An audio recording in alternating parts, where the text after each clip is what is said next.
एक समय की बात है, एक गांव में एक बेला नाम की एक सुंदर लड़की रहती थी। वो एक सुंदर घर में अपने माता पिता के साथ खुशी से रहा करती थी। एक दिन जब उसकी माँ को एहसास हुआ कि वो अब और नहीं जी सकती, तो उसने अपनी छोटी सी लड़की को आने के लिए कहा, बेला, मेरी प्यारी बेटी, अब मुझे जाना होगा। एक अच्छा जीवन जीना, कड़ी मेहनत करना और दूसरों की मदद करना कभी मत भूलना। माँ, कृपया ऐसा मत कहो, आप जल्दी ही ठीक हो जाओगे। लेकिन चीजें ऐसी नहीं हुई जैसे उम्मीद की थी। बोलने के तुरंत बाद ही माँ चली गई। उसकी माँ के जाने के बाद उसके पिता ने तुरंत शादी कर ली। उसके पहले से ही 2 बच्चे थे। उसने बेला के साथ शुरू में बहुत अच्छा व्यवहार किया कि वो उसके पिता का पूरा विश्वास जीत ले। ऐसा लगता है कि मेरी नई पत्नी मेरी बेटी बेला से बहुत प्यार करती है। अब मैं चिंतित नहीं हूँ। उसने बेला के पिता और अपने पति का पूरा विश्वास जीत लिया था कि वो बेला की बहुत ही अच्छे से देखभाल करती है। उन्हें अब काम करने के लिए दूर जाना पड़ा और उनकी दूसरी पत्नी ने विश्वास दिलाया कि वो अब बेला की अच्छे से देखभाल कर सकती हैं। बेला के पिता के जाने के बाद उसकी माँ ने अपना असली रूप दिखाना शुरू किया। उसने बेला को झोपड़ी में रहने के लिए और एक दुर्लभ बिस्तर पर सोने के लिए मजबूर किया। इससे भी बढ़कर उसने बेला के सभी खूबसूरत कपड़े अपनी दोनों बच्चियों को दे दिए। आज से तुम यहीं रहोगी, यही तुम्हारा घर है, और जाओ घर का सारा काम करो और हमारे लिए खाना बनाओ। बेला अब सारे घर का काम करती और खाना भी बनाती और कड़ी मेहनत करती। उसके विपरीत उसकी सौतेली बहनों को उंगली भी नहीं उठानी पड़ती, क्योंकि बेला सारे घर का काम किया करती थी। दिन प्रतिदिन उसका चेहरा उतरता जा रहा था, धूल से मेला हो जाता था। वो अब फटे पुराने कपड़े पहनती और काम करती रहती।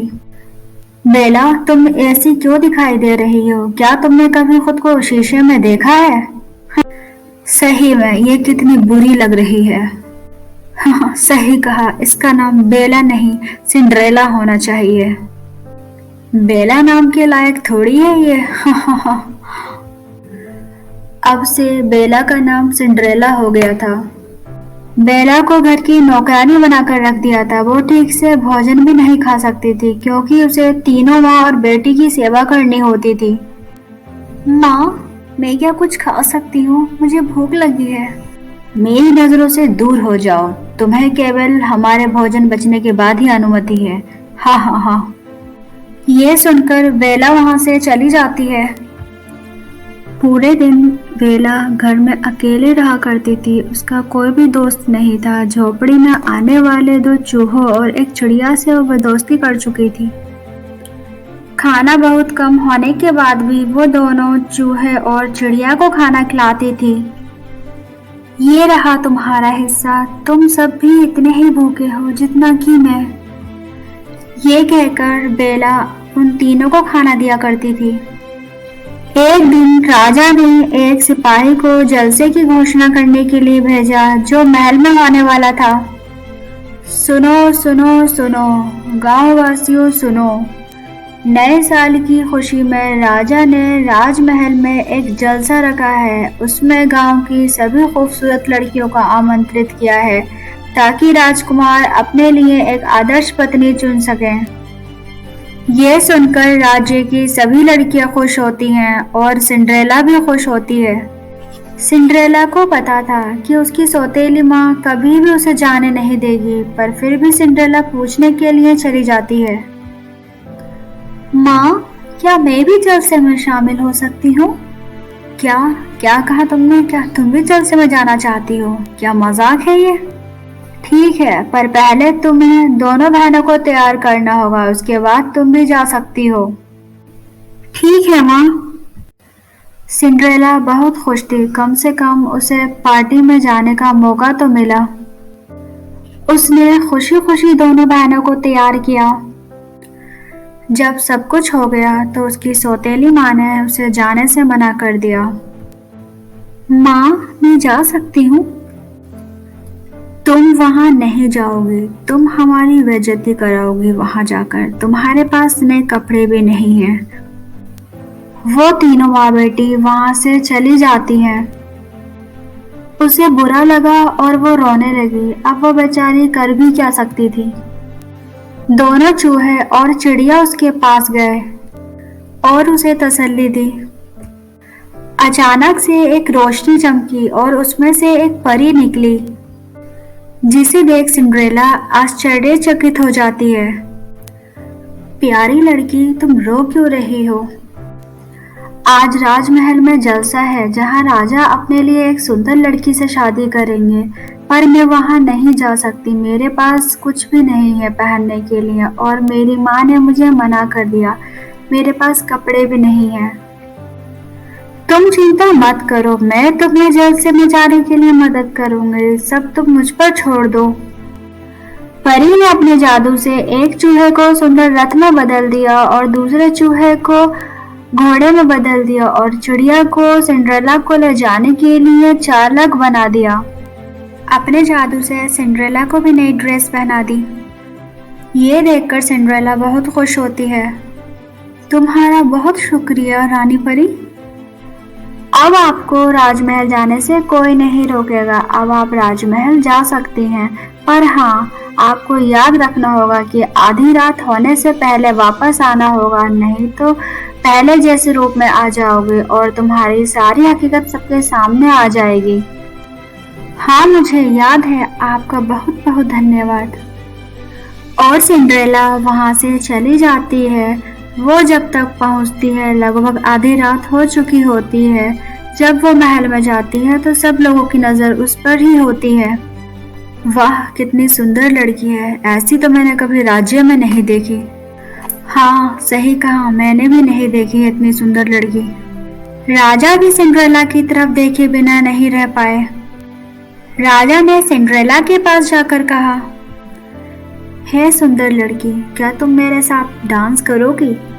मैं, हाँ, क्यों नहीं, जरूर।